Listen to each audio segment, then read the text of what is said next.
A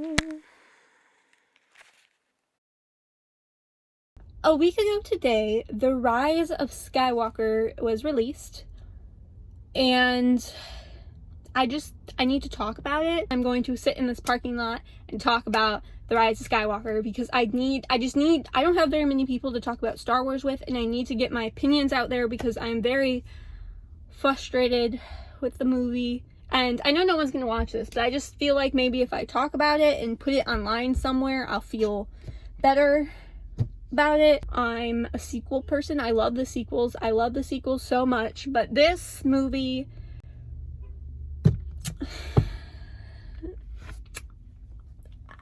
I don't know.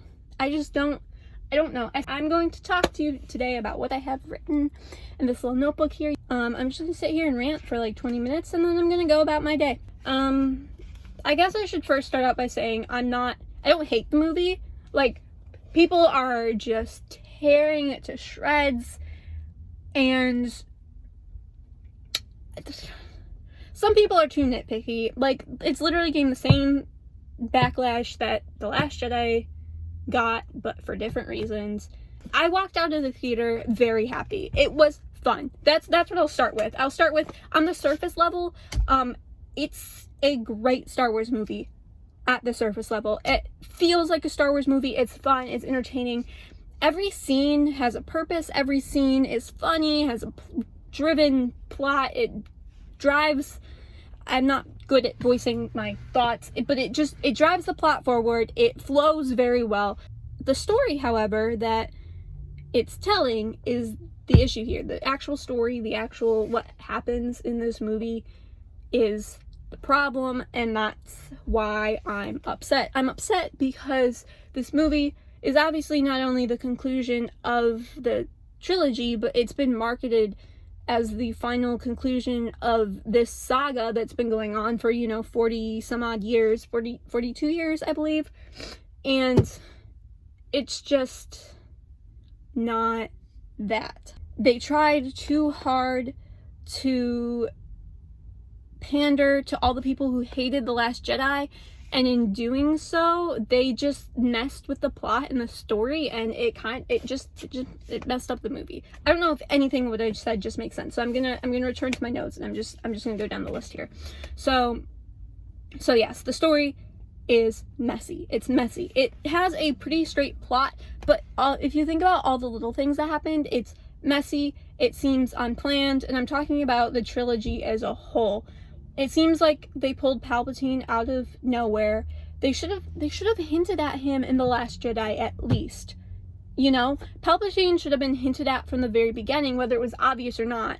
And also Rey's lineage and the fact that she's a descendant from him should have also been hinted at since The Force Awakens. The only evidence we have is very, very discreet, very, very specific details. Like, I was watching a theory video last night about Rey being Palpatine that was posted, like, right after or right before The Last Jedi came out. I don't know. It's a 2-year-old video. And the guy who did it was pulling things like, oh, their fighting style's the same, and she's angry. That was kind of it. And he literally said in the video, I'll link it below if I can find it again, but he literally said in the video, I feel like this is more of a fan fiction dream for me. I don't actually think it's gonna happen, but it'd be cool. He was just saying it'd be cool. He didn't even really fully believe in his own theory, because, I mean, he was more or less gasping at straws, and I feel like because she was actually a Palpatine, the evidence that we have to support that theory shouldn't have been grasping at straws, you know? So that was part of the problem. And also Palpatine coming back, I have no problem with that. I think him coming back was a good thing, because obviously Kylo Ren, even though he's not really the villain of the trilogy, he's more like I'm gonna call him the villain because he's not the big bad. Yeah, he's the bad guy, but he's not the big bad, the big threat that we are all supposed to be worried about. So I feel like Palpatine coming back was good, and it was a good idea, but it should have been hinted at. There was no hint that he was going to come back, because there just wasn't. There wasn't, and there should have been, just to make the trilogy flow more, to make it seem more seamless, to make it seem like a coherent story. And they've said time and time again that since The Force Awakens, they've known how they wanted this trilogy to end and how they wanted the story to go, but I think it's so evident that it's not. And JJ instead, and I don't know if JJ's to blame here or if Disney is, or Lucasfilm itself, but they took Ryan's movie and just shit all over it. They just flipped everything back, which is that's not good storytelling. I don't care if you don't like what Ryan did. Take it and work with it. There are still lots of things that could have been done better, or not flipped, but maybe changed if you didn't like it. Just going back on everything Ryan did is just, I don't know, it just doesn't sit right, because it makes it look messy. It makes it look like it's director versus director. It doesn't make it look like a cohesive story, and that's one of my biggest issues with this, is there was no flow in terms of the trilogy. Now, in terms of the movie, I said this already, the movie flowed well. Every scene had a purpose, and that's great. However, the movie itself, I felt like, was rushed. Here's the thing. If it's the conclusion of this huge pop culture renowned saga, just make it 3 hours. Add another half hour to it. People are going to watch it regardless. It was so rushed because they didn't explain anything. Like, here's the thing. Jannah is, these are just 3 examples I have. Jannah is in fact Lando's daughter. There was parts that were cut where Lando mentioned that his daughter was taken at a young age by, the First Order, like something like that. And that was Jannah. And they never actually explicitly say that. They just have the music swell and make it seem emotional when the two meet at the very end, which, imagine the impact it would have had we gotten more of Jannah's backstory from Lando himself. But they cut that. Why would you cut that? What's the point? If you're gonna cut that, cut the scene at the end. Even though her and Lando's interaction was really nice, and I immediately went, oh, she's his daughter. But why not confirm it? Kylo at the beginning of the movie apparently is on Mustafar. Am I saying that right? I don't know. But the planet where Vader's castle was, and that's where Kylo was at the beginning of the movie, fighting off apparently leftover Vader supremacist type people. And they never ever tell you. How is a non-diehard fan of these movies supposed to know that? Why would you not explain it? And the last thing that was the biggest issue was, it's brought up I think 3 separate times in the movie. Finn's like, Rey, I have to tell you something. And Rey's like, okay. And then he's like, I'll tell you later, because it's never a good time. And then Poe's like, what you want to tell Rey? And Finn's like, obviously he wanted to tell Rey that he felt the Force and he was Force sensitive, but they set it up to make it like he wants to tell her that he like loves her or something. I don't know. And they never actually confirmed what he wanted to tell her, and I think that's bullshit. Like, this thing that was a little, comic relief bit for like the entire movie was never actually explained. And all it would have taken is a sentence or scene where Finn's just like, Rey, I know how to use, or not use, but he's like, I know what the Force is. I can feel the Force. And Rey would have been like, whoa, cool. Like, why not say it? Why was that cut? Just make the movie an extra half hour, 45 minutes. People are going to watch it. Endgame was 3 hours, for the love of God. Just make Star Wars the same, especially if it's the actual final movie, We still have more Avengers movies coming. This was it for the Skywalkers, supposedly. So why just, yeah, I don't know. The movie had such obvious fan service, and I'm not mad at all of it. One gripe people have is making Rey related to someone. Everyone's like, I wanted Rey to be a no one, and I understand why they wanted that and what that stands for exactly, but I don't personally have an issue with it, because it is the Skywalker saga. They're gonna make her a Skywalker somehow. This whole time Rey's been searching for somewhere she belongs, and she found that within the Skywalkers, you know, she found that with Luke, she found that with Leia, she found that with Han, and I personally think a better last name to grab would have been Solo, because she also somewhat found it with Ben, and Ben, Han, and Leia are all Solos, technically, but I understand why she went with the Skywalker last name, because still, even throughout all the movies, Ben Solo is referred to as a Skywalker. You know, he's from the bloodline of Anakin Skywalker, and Leia and Luke are the iconic Skywalker twins. Like, it's, even though Leia was never, that was never her last name, like, I understand it, and I'm not mad at it. I'm mad at how they executed it. The whole last scene had no purpose other than being like, nostalgia. First of all, her burying those lightsabers on Tatooine. Nobody liked Tatooine. Okay? Nobody liked Tatooine. Not even Luke. He wanted out of there. Tatooine's stupid. Second of all, her burying those is basically just being like, hey, someone's gonna find these eventually. Or it makes it a possibility for someone to find them eventually. I don't understand, why wouldn't she just keep them? You know, I don't really understand what she was supposed to be doing there. Didn't really make any sense. It was literally just a nostalgia trap. I don't know. The end scene should have been them, the Resistance, celebrating and that hug, and you know how it zooms out and you can see the trio, and you can see R2, 3PO, and Chewie, and you can just see them all celebrating. That should have been the last scene. It didn't feel like the conclusion of the film. It seemed like some weird epilogue that wasn't necessary. So anyway, the last scene of Rise of Skywalker, not great. Poe's, I think the biggest gripe I have with this movie is this random backstory they gave him. But why couldn't Poe just been like, oh, I know this guy, he's on this planet, we have to go? Or why couldn't Maz have sent them again? Maz should have sent them on another day of adventure. It should have been linked to Poe. Zori and Babu Frick. Babu Frick was one of the highlights of the movie, but even Zori was a decent character. She served a purpose, and that's fine. That's fine. But making her a love interest for Poe when Finn is right there, like, not to be that person, but Finn was right there. Her purpose was just for Disney to be like, they're not gay. Yes, they are. I'm sorry. They are. Even Oscar Isaac, the amount of times Oscar Isaac has said it in this promo is concerning. This man has gray hair all of a sudden. All the actors for this promo are all so negative and so, like, I don't know, they all beat around the bush, and they don't seem excited as they were for the last two films.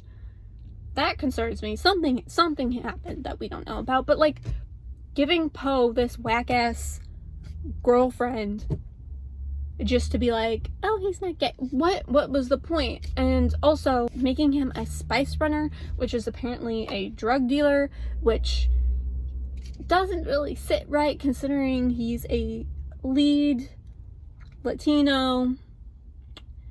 Sounds a little bit stereotypical if you ask me. But also another reason why there's a problem with it is because literally it is canon that Poe's parents fought in the rebellion, and he grew up looking up to Leia and entered the Resistance as soon as possible, and he's always looked up to his parents and Leia Organa. That is canon. That was pushed in his comics and, like, the novels and all these things. So where does it fit in that he was this sketchy drug dealer for like 10 years and he has this random ex-girlfriend? Why does that happen? Both Zori and Babu Frick could have been written into the movie without that connection, and they would have been fine. Everything would have been fine. Zori, I don't think, really has that much of a purpose. You could have gotten the chip thing from Babu as well, given him a slightly bigger role, had him connected to Maz, you know, so on and so forth. Finn has had no purpose for the past two movies, more or less. He reverted back to being like, Ray, do you need my help? Ray, help! Ray! Just, no, she doesn't need your help. Yes, she's still your best friend, but no, she doesn't need you. She's perfectly capable of handling herself. You don't need to run after her. So many more things, so much lost potential with this character, because think about it. He's a stormtrooper turned good. He's a stormtrooper who rebelled from the First Order, and he has this meaningful connection with Jannah, who I feel like she's a good character. She served her purpose well, and she had a purpose to the plot and the story. Jannah is good, and Finn had this very important connection with her in the fact that they were both stormtroopers who, you know, turned around and became good and like all these things. And why was that not used to his advantage? Jannah should have been introduced maybe a little bit earlier, or just had a bit of a bigger role, and instead of trying to blow up this dumb satellite, they should have somehow gotten stormtroopers to turn and, you know, had a whole stormtrooper rebellion going on, because it's this idea and this little side story that's explored again on the surface level, and then they never go through with anything. And Finn could have had such a better purpose if they had done that, but instead he spends the whole movie chasing after Rey and making it seem like he's in love with her when he's not. He just wants to tell her that she's force sensitive, or that he's force sensitive. That's literally all. That's all he wants to tell her, but instead they do that with him. And also he, again, Poe's right there. They are the only two characters, even Rey and Kylo. Poe and Finn are the only two characters who have that natural progression of, you know, of a relationship. But, you know, because they're two guys, Disney said no.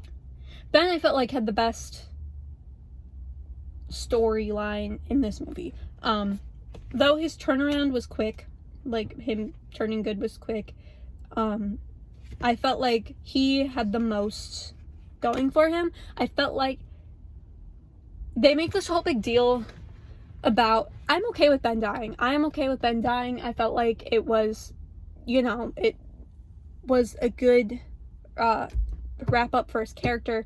I don't mind that he died. Lots of people are mad that he died, but I think sometimes you have to realize that the more deaths, the better the story. Like, you can't just let everything be happily ever after at the end. I know it's a space fairy tale, but it's not that much of a fairy tale, if that makes any sense at all. I know lots of Ben Solo stands very much disagree, but I don't think him dying was a terrible thing, and I agree with that decision to have him die, kill him off.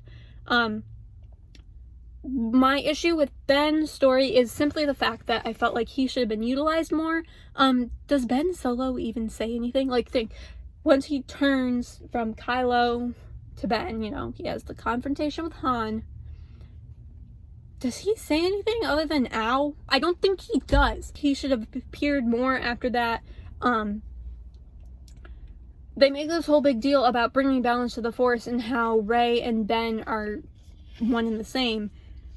So why didn't Ben also fight off the Emperor? Why didn't Ben... I don't know. I just felt like he should have been next to Rey if they're going to make this whole big deal about the yin and the yang, and those two will bring balance to the Force. Because in the end, did they really bring balance to the Force? They've been talking about this for 9 movies, and I don't think they did. Rey destroyed Palpatine, thus destroying the dark side. And I know at the very end of the movie she has a yellow lightsaber, which I'm so happy is double-sided, by the way. I've been begging for that since the beginning. And I know yellow somewhat symbolizes that you don't really align yourself with the Jedi or the Sith, so I guess it makes sense that Rey is balanced because she doesn't go with either, and she has a little bit of both. But they just, again, I guess a plot hole. They make this whole big deal about Ben and Rey being like a thing together who will bring balance, and they're the yin and the yang, and they're opposites, you know, but they don't, the conclusion with that doesn't make any sense. They didn't bring balance to the Force, which is the whole point of these movies. Kind of. The Rey being Palpatine didn't bother me. It's how they did it. I mentioned this already. There was no flow between the entire trilogy, and it should have been introduced way earlier on in the trilogy. So let's wrap this up. It's been 44 minutes. I was supposed to rant for like 20. And yeah, so my last point, I can't remember if I said this already or not, but it just didn't feel like a conclusion. Didn't feel like conclusion. It was supposed to be this big conclusive movie to wrap up all 9 Skywalker films, and it really, really missed that mark. It even missed the mark at wrapping up the sequel trilogy, and I think that's really unfortunate. And that is, in the end, why I'm the most disappointed with it. So, that being said, I've been sitting in this parking lot talking for 50 minutes, and I still love the movie. Despite all its issues, I still love the movie. It was still fun. I've seen it twice, and both times I walked out of the theater happy, and then I think about it, and then I get, oh, sad. So, yeah, I just need to rant about it, because I'm disappointed by this thing that I was so excited for such a long time. And, yeah. And there's no going back now. Like, there's no more. It gave the vibes that The Force Awakens gave. It gave those same vibes. And it shouldn't have, because The Force Awakens was the beginning.